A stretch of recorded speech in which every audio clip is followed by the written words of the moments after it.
सबको प्रणाम। राम राम। हमें पूरा विश्वास है आप लोग बहुत कुशल मंगल से होंगे। खरीदे हुए खिलौनों की कितनी कीमत, उसी प्रकार खरीदे हुए दूल्हे की कितनी कीमत। आज हमारा सनातन ख़त्म होता जा रहा है और ख़त्म करने वाले हमारे हिंदू समाज के लोग ही हैं, जो आजकल घर में शादी न करके मॉल में शादी कर रहे हैं और तरह तरह के तरीके से भोजन पकवा रहे हैं, भोजन खा रहे हैं और शादी विवाह कर रहे हैं। शादी और विवाह एक खिलवाड़ नहीं है, शादी विवाह एक यज्ञ है और शादी विवाह में खास खास लोगों को बुलाया जाता है, जो अपने हों, जो नशा से मुक्त हों, जो अवगुण से मुक्त हों, जो सनातन को जानते हों, जो धर्म शास्त्र को पहचानते हों, जो अपने धर्म की इज्जत करना जानते हों। ऐसे लोगों को शादी में आमंत्रित किया जाता है। अगर हमको पूरा गांव या पूरा समाज को खिलाना है तो हम बाद में प्रोग्राम करके उन्हें बुलाकर खिला सकते हैं, लेकिन शादी के दिन एक मंडप सजता है, उस मंडप में भगवान की आहुति होती है और उसमें हमारे जो पूर्वज हैं वो भी आते हैं और हमारे देवी देवता भी आते हैं और शादी बड़े धूमधाम से होती है। लेकिन पूजा कराने वाला गुटखा खा रहा है, पूजा करने वाला गुटखा खा रहा है, शादी करने आया हुआ दूल्हा नशा कर रहा है और दूल्हे में के साथ बैठे समाज के लोग नशा कर रहे हैं। कोई गांजा पिया है, कोई दारू पिया है, कोई गुटखा चबा रहा है, कोई पान चबा रहा है और वहाँ प्रभु की पूजा भी हो रही है। हम समाज से ये कहना चाहते हैं कि हिंदू राष्ट्र और हिंदू के नाम पर हम सरकार तो बदल सकते हैं, लेकिन अपने समाज को क्यों नहीं बदल सकते हैं। हम अपने समाज में उच्च कोटि के व्यवस्था क्यों नहीं ला सकते हैं। हम ऐसे लोगों से भोजन बनवाते हैं जो बाथरूम से आता है हाथ भी नहीं धोता है, जो आँख तो मलता है लेकिन हाथ नहीं धोता है, जो अपने पीछे तो खजुआता है लेकिन हाथ नहीं धोता है, कान भी खजुआता है हाथ नहीं धोता है, गुटखा भी खाता है हाथ नहीं धोता है, पान भी खाता है हाथ नहीं धोता है, खैनी भी खाता है हाथ नहीं धोता है, कीचड़ भी पोंछता है हाथ नहीं धोता है, खुजली है, दिनाय है, उकवत है, अपरस है, HIV है, HBsAg है, HCV है, जो भी रोग है वो सभी रोग से ग्रसित है। उसी वही आटा सानेगा, वही सब्जी काटेगा, वही खाना बनाएगा, वही खड़ा होके देगा और हम और आप चमड़े का जूता पहनेंगे, चमड़े का बेल्ट पहनेंगे और खड़ा होकर उसी से मांग मांग खाएंगे। और नहीं तो जो अन्य लोगों को हम बुलाए रहते हैं, जो मन से अनपढ़ हैं, जो तन से अनपढ़ हैं, जो कर्म से अनपढ़ हैं, उनको भी बुला लेते हैं, जो भोजन मांगने के बजाय अपने हाथों से ही काढ़ लेते हैं और काढ़ कर पूरे भोजन को ही जूठा कर देते हैं। जबकि भोजन बनता है तो सबसे पहले देव को चढ़ता है, फिर पूर्वजों को चढ़ता है, फिर निरौठ निकाल के रखा जाता है मंदिर में, फिर जाकर के शादी होता है, शादी के बाद भोजन कराया जाता है। लेकिन यहाँ तो अभी शादी शुरू हुआ नहीं, नाश्ता पानी चालू, यहाँ शादी हुआ नहीं, भोजन चालू, देवताओं को चढ़ा नहीं, भोजन चालू, बना रहा है वह भी चीख रहा है, जो नहीं बना रहा है वो भी चीख रहा है, वहीं बन रहा है भोजन, लोग वहीं भोजन कर भी रहे हैं। अगर इसी तरह चलता रहा तो सनातन कितना दिन जिंदा रहेगा। हम मानते हैं सनातन जिंदा है, हम मानते हैं सनातन अमर है, हम मानते हैं सनातन को कोई मिटा नहीं सकता। लेकिन हम और आप, जब सतयुग था तो आप लोगों ने सुना होगा कि नर और नारायण के रूप में प्रभु अवतार लिए और हिमालय पर जाकर दोनों लोग तपस्या किए। एक नर पर्वत और एक नारायण पर्वत नाम रखा गया और वहीं पर सतयुग का प्रमाण एक मंदिर आज भी है, जिसे केदारनाथ कहते हैं। हम समाज से ये पूछना चाहते हैं कि चारों युग का अगर सत्यापन किया जाए तो सनातन का सत्यापन प्रमाण चारों युग के 4 मंदिर हैं। फिर भी हम सनातन से दूर होते जा रहे हैं और तरह तरह के लालच में आकर और तरह तरह के आरामदेह बातों को देखते हुए हम दूसरे धर्म को अपनाते जा रहे हैं और मुस्लिम, ईसाई और सिख बनते जा रहे हैं, जबकि हम अपने ही धर्म के साथ खिलवाड़ कर रहे हैं। हम समाज से ये कहना चाहते हैं कि अगर आप सनातन को बचाना चाहते हैं तो सबसे पहले तो यज्ञ में साफ़ सुथरे लोगों को बुलाने का प्रयास करें, सही लोगों से खाना बनवाएं और शुद्ध और साफ भोजन बनवाएं, फिर देवी देवता को चढ़ाएं, फिर जाकर भोग लगाएं, फिर पूर्वजों के लिए निकाल कर रखें, फिर जाकर शादी विवाह करें। फिर अरे भैया, जब दूल्हा 3 घंटा दुल्हन के लिए इंतज़ार नहीं कर सकता है तो जीवन भर उसका परवरिश कैसे कर सकता है।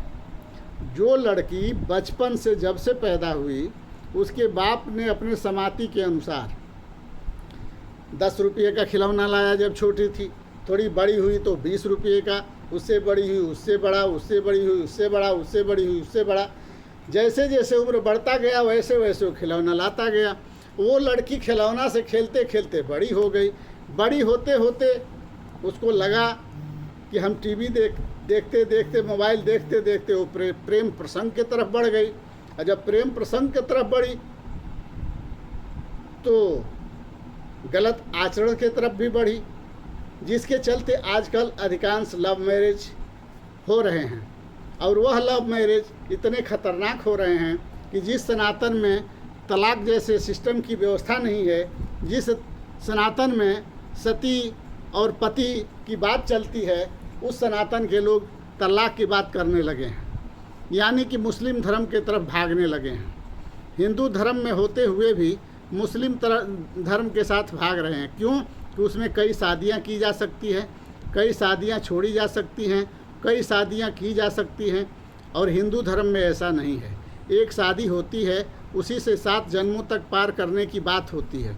इसलिए हमारे धर्म को छोड़कर उस धर्म में लोग भाग रहे हैं जिसमें कई कई लड़कियां बदलने और कई कई लड़के बदलने की प्रथा चलती है। वैसे धर्म को लोग अधिकांश श्रेय दे रहे हैं आजकल के बच्चे। हम ये पूछना चाहते हैं कि बच्चे जब जन्म लेते हैं और बच्चे के जन्म लेने के बाद ही अगर माता पिता उसे अपने सनातन में ढालने का प्रयास करे और अपने सनातन के अनुसार उसकी परवरिश करे, तो क्या वो बच्चा बैठ कर 2 मिनट हनुमान चालीसा नहीं पढ़ सकता है? क्या वह बच्चा बैठ कर 2 मिनट माँ दुर्गा का पाठ नहीं कर सकता है? क्या वह बच्चा 2 मिनट बैठ कर के रात में, दिन में, भोर में कभी भी 2 मिनट समय निकाल कर रामायण नहीं पढ़ सकता है? लेकिन नहीं, आजकल हमारे बच्चे न रामायण पढ़ सकते हैं, न शास्त्र पढ़ सकते हैं, न हनुमान चालीसा पढ़ सकते हैं, न दुर्गा चालीसा पढ़ सकते हैं। लेकिन वही मुसलमान के बच्चे, सिख के बच्चे, ईसाई के बच्चे 6 जून का जो अपना उनका नमाज होता है उसको सब लोग पढ़ते हैं, चाहे वो छोटा बच्चा हो चाहे बड़ा बच्चा हो। वो लोग इतने धर्म के प्रति आश्रित होते हैं, धर्म से इतना उनका विश्वास होता है कि वो तो मुसलमान परिवार के लोग पश्चिम के तरफ पैर करके सोते तक नहीं हैं। भले अपने से बड़ा आदमी पूर्व के तरफ अगर बैठा है तो उसके तरफ पैर करके सो जाएंगे, लेकिन पश्चिम के तरफ पैर नहीं करेंगे। हमारे कहने का मतलब ये है कि जो देवता दिख नहीं रहे हैं उनके तरफ वो पैर नहीं करेंगे, लेकिन जो देवता उनके सामने बैठे हैं उनके तरफ पैर कर लेंगे। चाहे उन हिंदू धर्म की कोई देवी देवता की मूर्ति हो, चाहे हिंदू धर्म के कोई हिंदू बैठा हो या मुसलमान बैठा हो, वो कोई भी बैठा हो पूर्व तरफ, वो उधर पैर करके लोग सो जाएंगे, लेकिन पश्चिम की तरफ पैर नहीं करेंगे। तो वो अपने धर्म को इतने मन से मानते हैं जिसका कोई तोल मोल नहीं है। अच्छा, वही बच्ची जब बड़ी होती है तो हमारे हिंदू धर्म में अधिक से अधिक पैसा देकर खरीदा जाता है। जैसे बचपन से बच्ची के लिए खिलौना खरीदा जा रहा था, उसी तरह बड़ी होने के बाद जब उसकी शादी करने की बात आती है तो उनके लिए एक पति के रूप में खिलौना खरीदा जाता है। अब आप ये बताइए कि बचपन से जो खिलौने खरीदे जा रहे थे वो लड़की कितनी कदर करती थी। कभी इधर पटकती थी, कभी उधर पटकती थी, कभी उधर फेंकती थी, कभी उधर फेंकती थी, कभी तोड़ देती थी, कभी गर्दन तोड़ती थी, कभी पैर तोड़ती थी, कभी हाथ तोड़ती थी, कभी उसके टोपी नोच लेती थी। बस अगर खरीदा गया तो चक्का नोच लेती थी। तो जब बचपन से वो नोचते हुए खिलौने जो खरीदे हुए खिलौने को नोचते आई है, तो बड़ी होने के बाद जब जो खिलौना खरीदा गया पति के रूप में, वो उसकी कितनी कदर करेगी। वो तो उतने ही न कदर करेगी जैसे बलिया वाली एसडीएम साहिबा ज्योति मौर्य, चिरई गांव की रहने वाली, जो अपने सफाई कर्मी पति के साथ किया है। तो खरीदे हुए पति की कदर तो इतने ही न होगी जितना आलोक मौर्य की हो रही है, जो पूरे भारत क्या पूरे विश्व में चल रहा है। तो हम समाज के लोगों से कहना चाहेंगे कि हिंदू सनातन धर्म को बचा लीजिए और अपने बच्चे और बच्चियों को 10 मिनट शास्त्र का अवलोकन जरूर कराइए। रामायण पढ़ाइए, हनुमान चालीसा पढ़ाइए, दुर्गा चालीसा पढ़ाइए, या अगरबत्ती धराना जरूर सिखाइए, या उनको देव स्थान के बगल में या देव स्थान के सामने बैठने के लिए प्रेरित करिए। उनको बैठाइए। अगर नहीं पढ़ने आता है, अगर अनपढ़ है, पढ़ा लिखा नहीं है, तो हाथ जोड़कर मंदिर के सामने बैठे। अगर इतना भी करेंगे और अपने शास्त्र पढ़ के, हनुमान चालीसा पढ़ के, दुर्गा चालीसा पढ़ के सुनाएंगे, जब तक पढ़ेंगे तब तक अगर बच्चा आपके साथ बैठा है तब भी वो सनातन को मानेगा। इसी सब बातों के साथ जय हिंद, जय भारत, जय सर्व समाज। बच्चों को संभाल लीजिए, बच्चियों को संभाल लीजिए, नहीं तो सनातन और हिंदू धर्म, हिंदू राष्ट्र के भजन गाते रहेंगे, गुण गाते रहेंगे, गुटखा खाते रहेंगे, पान खाते रहेंगे, मसाला खाते रहेंगे, दारू पीते रहेंगे। इस तरह से धर्म का प्रचार नहीं होगा और इस तरह से हमारे धर्म के लोग धराशायी होते रहेंगे और हमारा धर्म लुप्त होता जाएगा, क्योंकि हम सबसे अधिक गुटखा पान मसाला दारू का सेवन करते हैं। पहले इससे बचिए, तब हिंदुस्तान और हिंदू राष्ट्र की बात करिए। पहले अपने सुधरना होगा, तब हिंदू राष्ट्र की बात करना होगा। जय हिंद, जय भारत, जय सर्व समाज।